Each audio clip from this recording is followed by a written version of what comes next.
que tu peux avoir par requête. Où tu viens, tu dis Seigneur, véritablement j'ai besoin d'un travail, j'ai besoin de ceci, bien cela. Tu lui présentes tes besoins, mais en accord avec sa volonté. Et il va te donner. Mais il y a des prières, il y a des sujets qui ne peuvent pas être exaucés simplement parce que tu as demandé. Daniel a prié. Et la Bible dit que Gabriel va dire, depuis le jour où tu as élevé ton cœur pour chercher à comprendre la volonté de Dieu, Dieu t'avait déjà exaucé, il m'avait envoyé. Mais la Bible dit, pendant 21 jours, l'ange Gabriel était bloqué au deuxième ciel par le roi de Perse. Et la Bible dit que cet esprit-là qui gérait le ciel de ce territoire va empêcher l'ange. Et il va même garder l'ange en otage. La Bible dit, Michel va venir intervenir. Pourquoi? Parce que pendant 21 jours, Daniel est resté dans la présence de Dieu. Il y a des choses que Dieu va te donner, mais que tu ne recevras seulement que par la prière d'autorité ou la prière de combat. Il y a de la sorcellerie dans ta famille et puis tu pries en disant zouk. Des gens s'en prennent à ton héritage. Tu vois que tout le monde ne réussit pas. Ça ne va pas. C'est qu'il y a des forteresses, c'est qu'il y a des liens, c'est qu'il y a des esprits, c'est qu'il y a des autorités, c'est qu'il y a des démons, c'est qu'il y a des prisons sataniques. Tu ne peux pas prier simplement par des requêtes. Tu dois prier avec autorité. Luc chapitre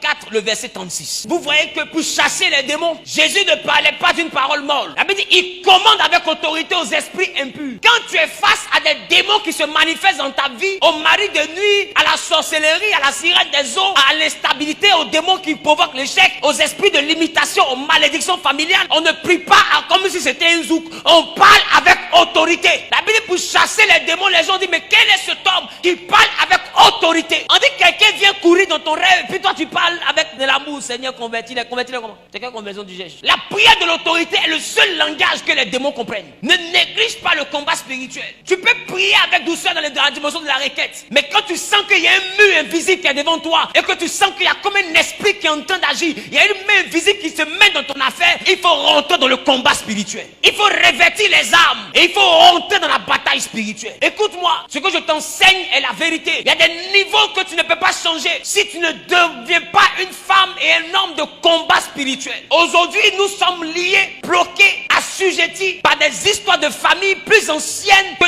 tout ce qu'on peut imaginer. Il y a longtemps, le problème existe. C'est pas toi qui as envoyé ça. Des fois, tu as hérité de ça. Et c'est en train de te fatiguer. Et ça veut fatiguer tes enfants. Quand tu regardes la vie de ta mère, tu es en train de reproduire sa vie. Quand tu regardes la vie de ton père, tu es en train de reproduire sa vie. Quand tu regardes tes frères, vous vivez une même vie. Ça ne va pas. Vous avez des enfants, vous ne vous mariez pas. Il y a un démon qui est en train de s'asseoir sur votre héritage, qui est en train d'empêcher l'évolution, qui est en train d'empêcher la transformation. Arrête de prier avec douceur. Commence à te lever la nuit et à relâcher l'autorité du Saint-Esprit. Commence à parler avec autorité. Commence à le chasser. Commence à briser ses œuvres. Commence à détruire ses ruses et ses forteresses. Quand ça ne va pas comme ça, on se lève et on prie avec autorité. La personne qui doit devenir le soldat du Saint-Esprit, c'est toi. La prière de l'autorité est ta portion au nom de Jésus. Amen. Celui qui dit Amen, bien que Dieu lui donne des paroles d'autorité. Oh, celui qui dit Amen, bien que Dieu lui communique les paroles d'autorité. La personne qui dit Amen en faisant un pas en avant, que Dieu lui communique les paroles d'autorité. Oh, qui te donne l'autorité qui chassera les démons. Qui te donne l'autorité pour chasser les démons. L'autorité pour briser les forteresses. Celui qui dit je reçois, que Dieu renouvelle en toi la parole d'autorité. Au nom suprême de Jésus-Christ. Luc chapitre 10, le verset 19. Quelqu'un dit j'ai reçu le pouvoir de marcher sur le serpent, sur le scorpion, sur toute la puissance de l'ennemi. Et rien ne pourra me nuire. Au nom de Jésus-Christ. Dis Amen toi face à ton héritage.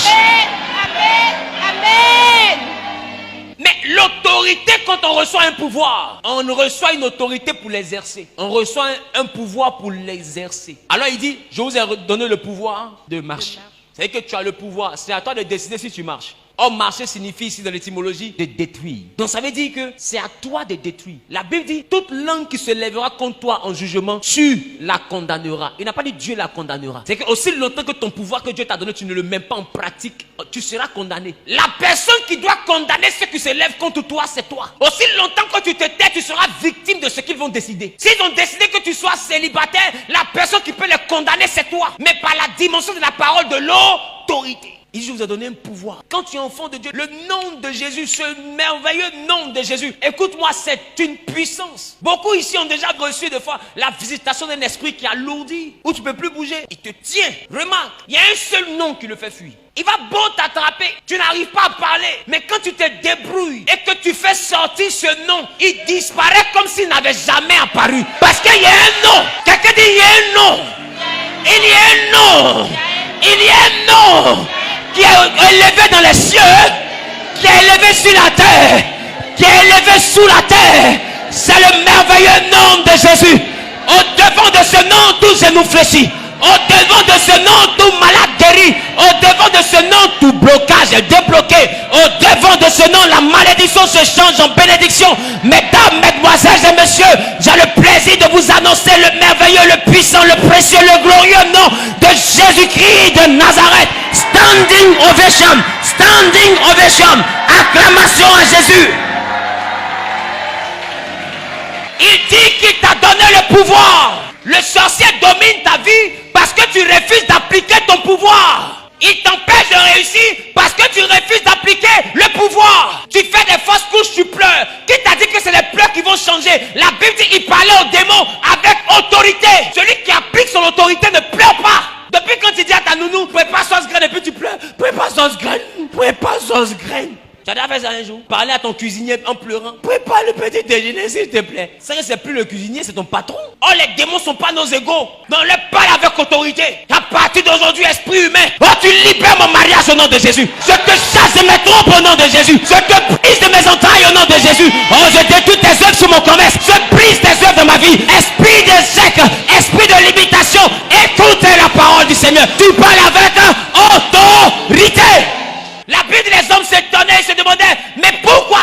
Comment il fait pour parler aux démons avec autant d'autorité? Les démons, on ne négocie pas avec eux, on les mate. C'est des rebelles depuis le ciel. Ils n'ont jamais cessé d'être rebelles, même étant sur la terre. Ils sont rebelles pour l'éternité. Donc il ne faut pas jouer avec. Le diable est méchant. Et quand Dieu parle de l'amour, il ne parle pas de l'amour pour le diable et ses démons. Il ne parle pas de ton prochain. Les démons ne sont pas ton prochain. Il dit aime ton prochain, il n'a pas dit aime les démons. Aïe, on dit que quelqu'un vient la nuit pour coucher avec toi. Toi tu dis non, c'est doux. Toi-même, faut voir.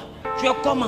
Tu penses que les démons la nuit obéissent au principe du plaisir? Satan ne connaît pas le principe de la libido. Ça dit quoi? Le plaisir sexuel, il ne le connaît pas. Lui, il fait le sexe par principe parce qu'il sait que le sexe lui donne accès à ton trésor. La Bible dit là où se trouve ton cœur, se trouve ton trésor. Or, ce que je sais, c'est que le cœur manifeste des désirs. Parce que Dieu dit ce que ton cœur désire, te le donne. C'est pas ça? Si tu fais de l'éternel tes délices, donc le cœur manifeste des désirs. Or, le désir, quand il est assouvi, te donne du plaisir. Donc, ça veut dire que tout ce qui est plaisir assouvit un désir et donne le cœur. Or, le cœur, là où il se trouve le trésor. Donc, quand Satan vient assouvir un plaisir, c'est pour combler un désir, avoir accès à ton cœur et toucher ton trésor. Satan ne vient pas dans le but de te donner la jouissance. Il vient parce qu'il vise un trésor. Il y a quelque chose que l'esprit de nuit regarde. C'est pourquoi si tu vois quelqu'un venir coucher avec toi en rêve, tu dois te lever par la prière de l'autorité. Ils ne viennent pas par hasard, ils viennent pour voler quelque chose dans ton étoile. Ne les laisse pas voler. La Bible, le diable ne veut que pour piller, pour dérober, pour voler, pour détruire. Ne les laisse pas te voler. Il y a une destinée en toi, il y a quelque chose que tu attrapes. Tu es un peu comme un enfant de 4 ans à qui on a donné une mallette de 500 millions. Il a jamais, il n'est pas en sécurité. Tous les vieux pères les regardent, ils ont envie de le voler. Dis-moi, quand tu portes une gourmette en or à un enfant, est-ce qu'il n'y a pas des jeunes du quartier qui guettent l'enfant pour le voler? Pourquoi? Parce que l'enfant ne connaît pas la valeur de ce qu'il y a à son poignet. Mais le jeune du quartier sait ce qu'il y a à son poignet. C'est pourquoi le diable te cache pour chercher à te voler. Parce que tu ne connais pas la valeur de la destinée que tu transportes. Mais lui, il sait que tu es une pierre précieuse. Il sait que ta vie brille plus que du diamant. Il sait qu'il y a quelque chose en toi que le monde ne peut pas lui donner. Alors il vient, il rôde comme un lion rugissant. Il cherche à quel moment il va dévorer. Mais il ne dévore pas seulement que ta vie, il dévore tes grâces. Quand la Bible dit rôdant comme un lion, cherchant qui est-ce qu'il va dévorer, c'est pas seulement que ta vie, il dévore la grâce. Donc il peut te laisser en vie, mais une vie sans grâce, c'est la mort. Il n'y a rien de tel qu'avoir longue vie en étant pauvre. Il n'y a rien de plus difficile que ça. Ta vie est longue, mais misérable. Il n'y a pas un enfer terrestre qui dépasse ça. C'est que tu as honte jusqu'à 100 ans. Dis à ton voisin, je refuse ça. Donc si tu remarques qu'il y a un mouvement d'esprit dans ta vie, qu'il y a des démons qui fatiguent la famille, il y a des adorations de famille, il y a des liens bizarres qui te fatiguent, la chose qu'il te faut, c'est la prière d'autorité. 2 Timothée, chapitre 1, le verset 7. C'est pas un esprit de timidité que Dieu nous a donné. C'est un esprit de force, d'amour et de sagesse. Donc il y a une dimension où l'esprit là prend la dimension de la force. Il y a une autre portion face à une autre situation, l'esprit là prend la dimension de l'amour. Il y a une autre dimension face à laquelle l'esprit prend la dimension de la sagesse. Mais face aux démons, l'esprit ne prend pas la dimension de l'amour. L'esprit prend la dimension de la force. Il dit ce n'est pas un esprit de timidité. Arrête d'être timide. Lève-toi et puis reprends ce que le diable t'a volé. Aujourd'hui, tu es bloqué dans des forteresses, dans des prisons sataniques. Tu rêves, tu te vois dans la boue. dans des décharges, dans des endroits bizarres. Ton habit est déchiré, tu es appauvri, on te poursuit. Écoute, tu es oppressé, tu es fatigué par des démons. Le langage qu'ils connaissent et qu'ils comprennent, auquel ils obéissent, c'est la prière de l'autorité. Tu sens qu'il y a quelqu'un qui vient souffler sur tes finances, tu n'arrives pas à emmagasiner. Il y a un problème. La prière d'autorité, c'est qu'il y a un esprit qui te limite ou bien il y a un esprit qui disperse. Regarde, en Malachie, il dit si tu payes la dîme, pour toi, je menacerai celui qui dévore. Entre on avait dit le diable rôde, cherchant qui dévore. Entre il y a un esprit qui dévore. Ça veut dire qu'en réalité, il dit il ne te dévorera pas les fruits. C'est-à-dire que le diable ne dévore pas ta vie, il dévore le contenu de ta vie. Tu vas faire quoi ta vie? Ta vie ne t'appartient même pas à toi-même. Lui va faire quoi ça? La vie appartient à Dieu. Le diable n'a que faire de ta vie. C'est le contenu là. C'est ça qui l'intéresse. C'est pas ta vie, non. T'es 30 ans, t'es 40 ans, qu'est-ce que lui fait avec? Ou bien le diable t'attaque juste pour ne pas que tu vieillisses. Il va faire quoi ta vieillesse? Tu vieillis pas, en quoi ça le concerne? Mais ce qui l'intéresse, c'est ce que tu transportes. C'est ça que le diable vole. Je déclare au nom de Jésus que ton bon trésor lui soit fermé au nom de Jésus.